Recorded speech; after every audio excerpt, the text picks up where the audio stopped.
예, 경제 현안을 보다 쉽게 풀어보는 경제 읽기 시간입니다. 네, 오늘도 다양한 경제 이슈들 김대호 경제학 박사와 살펴보도록 하겠습니다. 안녕하십니까? 안녕하십니까? 네, 반갑습니다. 예, 저희가 지난주 금요일에 막 블랙 프라이데이다 할 정도로 굉장히 안 좋은 성적들도 있었단 말이죠. 지금 코스피 상황 보니까 조금 밀리는 듯 했지만 외국인들의 팔자가 굉장히 많습니다. 이거 어떻게 좀 해석해야 될까요? 예, 금리 인하에 대한 기대가 굉장히 높았었는데요.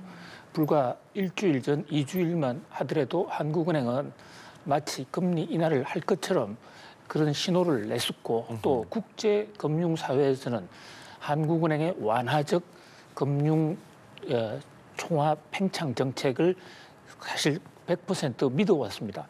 그런데 정작 뚜껑을 여니까 한국은행이 금리를 동결했단 말이죠.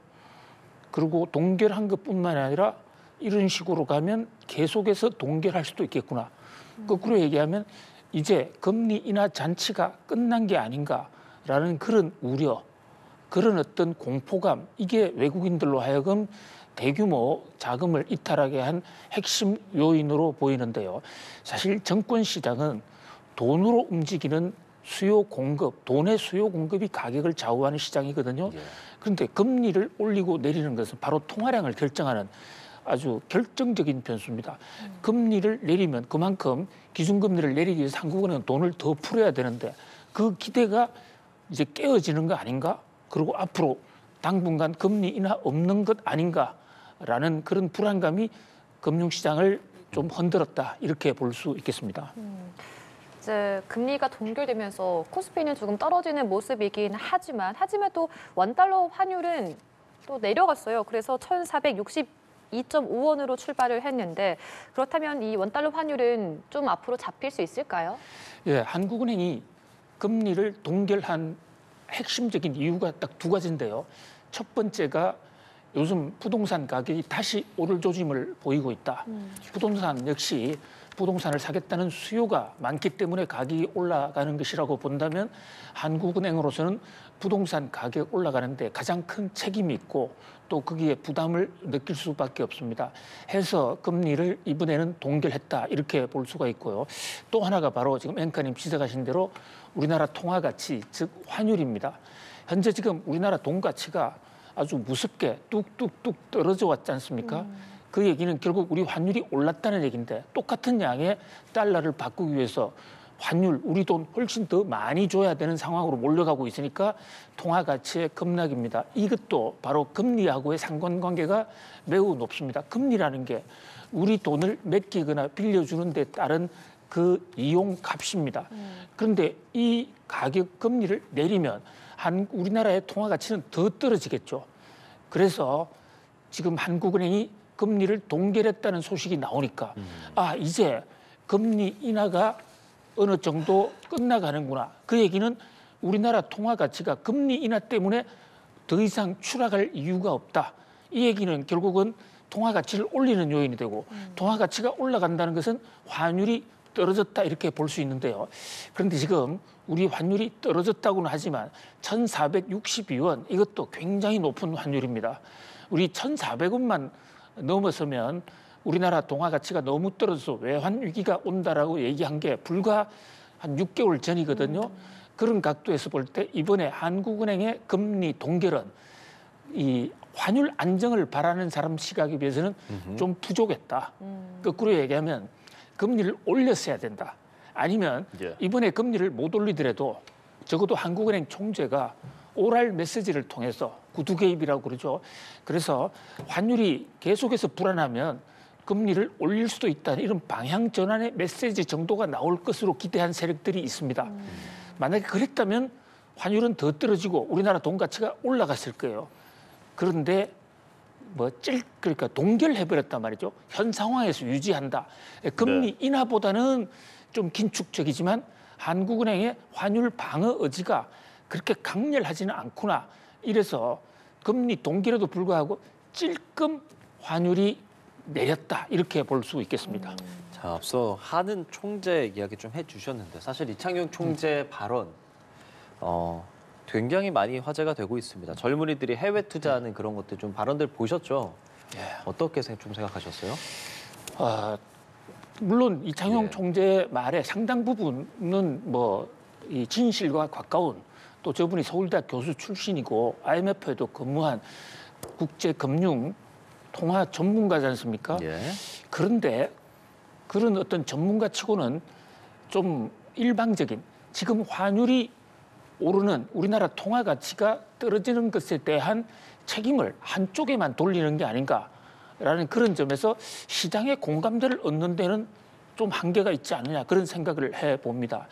자, 환율이 왜 오르느냐, 우리나라 돈 가치가 예. 왜 떨어지느냐 여기는 학문적으로도 여러 가지 요인이 복합적으로 작용합니다.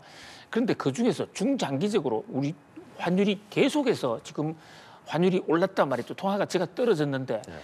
공교롭게도 이창용 총재가 취임한 2022년 이후에 우리나라 금리가 미국보다도 계속해서 낮았습니다.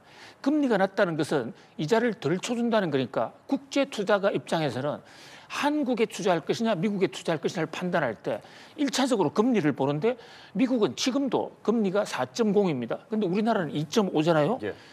그렇기 때문에 한미 금리 차가 있다는 거, 우리가 미국보다 금리가 4년 연속으로 이렇게 계속해서 낮은 것은 이창용 총재 이후에 생긴 총재 취임 이후에 생긴 현상이고 우리나라 건국 이후에 처음 있는 현상이에요. 예.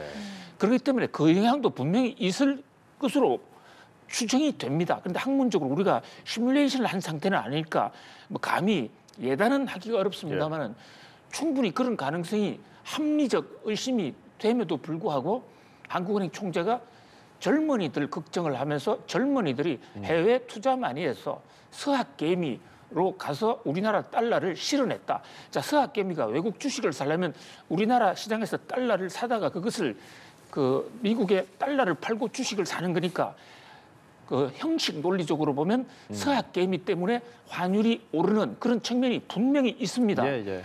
현재 지금 서학개미가 외국에 투자한 돈 잔고 금융 채권이요 무려 2천억 달러예요. 우리나라 외환 보유고가 4,288억 달러인데 예. 그게 절반가량을 서학개미가 외국에 쏟아냈다. 그건 맞는데 두 가지 측면을 좀 다시 한번 생각해 봐야 되지 않느냐. 우선 자, 서학개미가 과연 우리나라의 매국노냐, 우리나라의 국익을 망쳤느냐. 우선 서학개미 입장에서도요, 국내에 투자하고 싶어도 국내 통화 가치가 안정되지 못하고 국내 주식시장이 안정되지 못하니까 수익을 쫓아서 외국 가는 거, 이것은 자본주의 사회에서 고수익을 쫓아가는 것을 과연 자유시장 경제에서 요구할 수가 있느냐. 그다음에 서학개미가 그나마 나갔기 때문에 그 서학개미가 주식 투자해서 우리 돈 많이 벌었어요.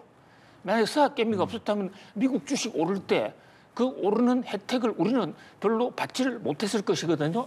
자, 중요한 것은요, 한국에 투자하냐 외국에 투자하냐, 서학개미가 잘잘못 이게 문제가 아니라 서학개미가 애당초부터 한국에 투자할 수 있도록 한국의 거시경제지표가 탄탄하고 한국의 통화 가치가 계속해서 올라갈 것으로 보였다면 나가라 해도 안 나가지 않습니까?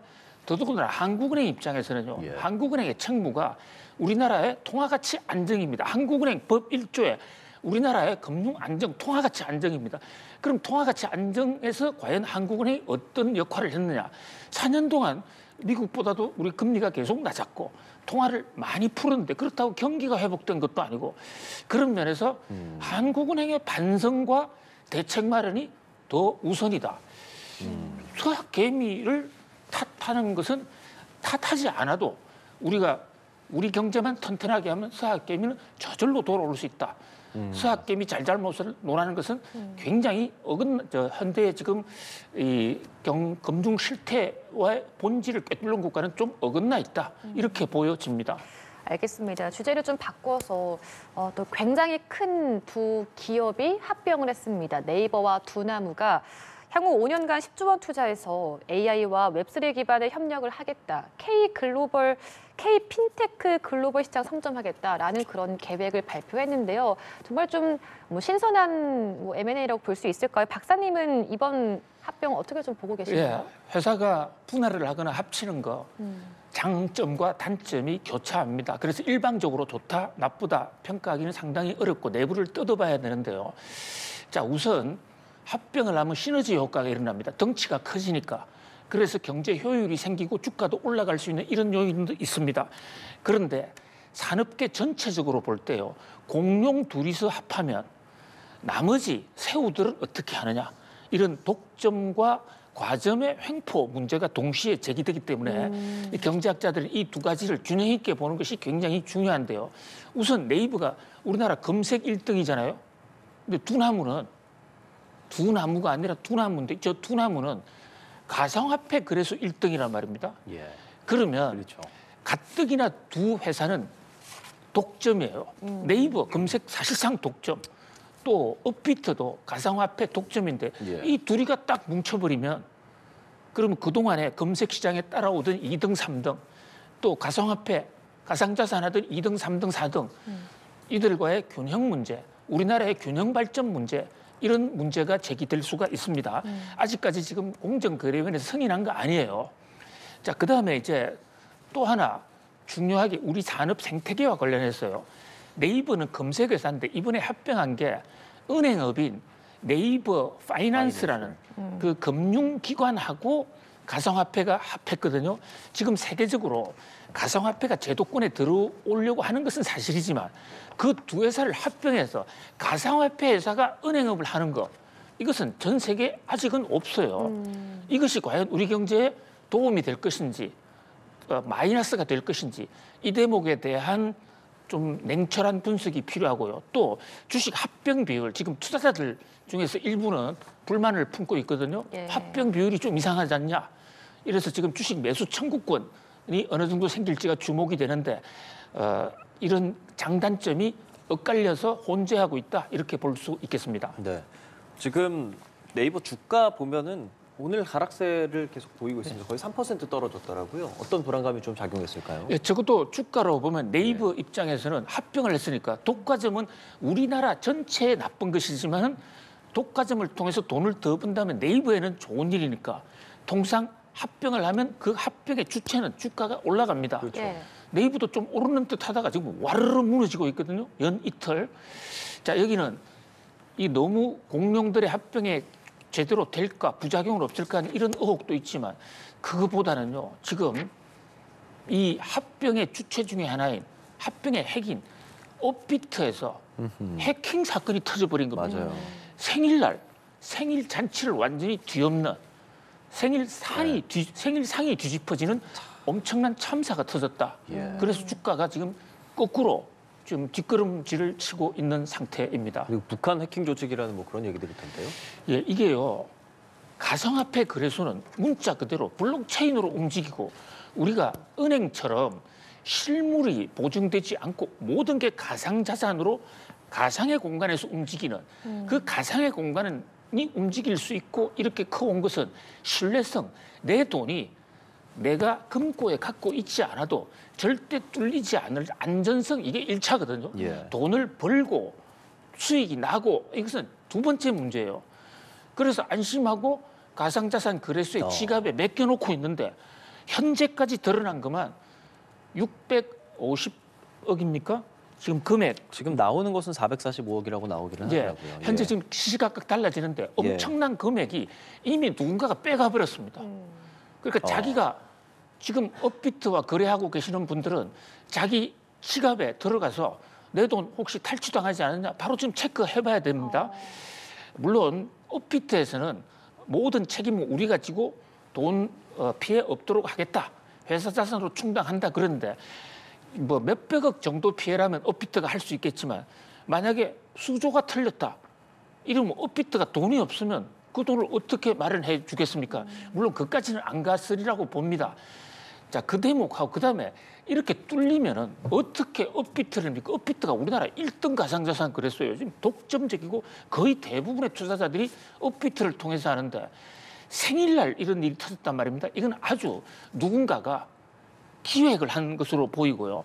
또 6년 전에도 한번 업비트가 대형 사고가 터져서 난리가 났었고 후유증이 오래 갔습니다. 그런데 그 날짜도 바로 날짜가 어제 날짜 똑같은 예, 날짜예요. 같더라고요. 예, 누군가가 내가 업비트는 내 손바닥 위에서 내가 마음만 먹으면 해킹할 수 있다는 것을 보여주기 위해서 날짜까지도 선택을 하고 또 업비트의 주인 회사인 두나무와 네이버의 합작 발표 나오는 날 그날 맞춰서 찬물을 확 끼얹은 그런 조작된 날짜까지도 만든 그런 흔적이 굉장히 짙습니다.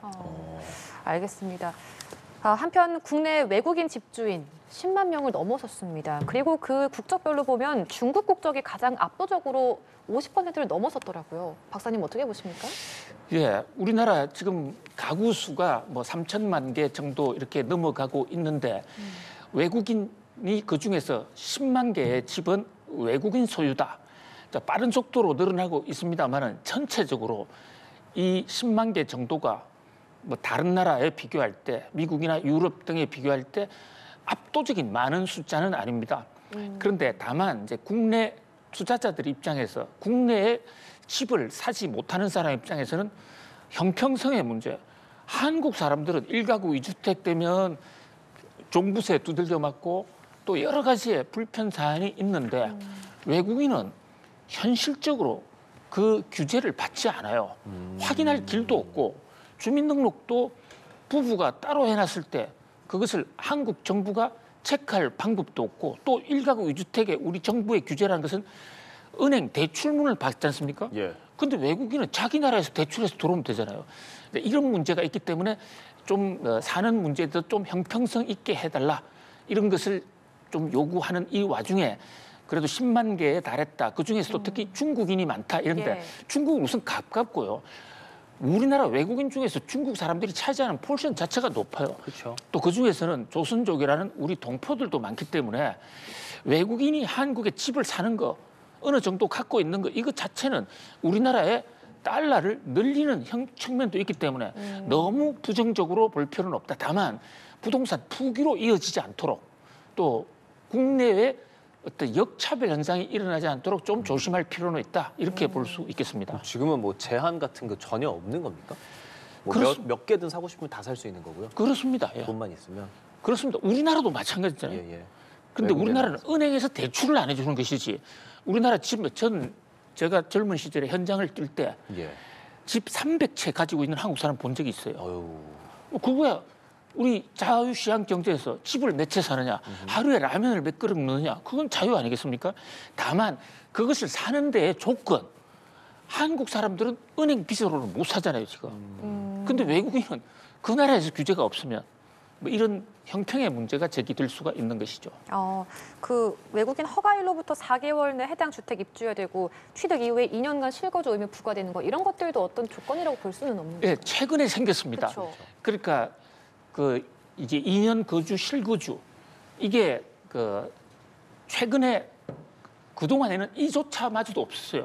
근데 우리는 지금 서울의 경우에 토지 거래 허가제에 따라서 또 경기도 일부 지역까지도 뭐 실거주는 물론이고 세세건건 자금 출처까지도 다 조사받는데 거기에 어떤 규정에 의거해서 외국인도 일부 확대했는데 문제는 외국인들의 경우에 그 자금 사용 계획서를 거짓말로 했다. 예를 들어서 자기가 미국 은행에서 빌려왔는데 미국에서 다른 데 사금융을 빌려왔다 한 경우에 그것을 우리 금융당국에서 확인할 방법이 마땅하지가 않다.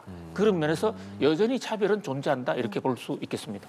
알겠습니다. 오늘 경제 이슈들 김대호 경제학 박사와 함께했습니다. 오늘 말씀 고맙습니다. 고맙습니다. 감사합니다.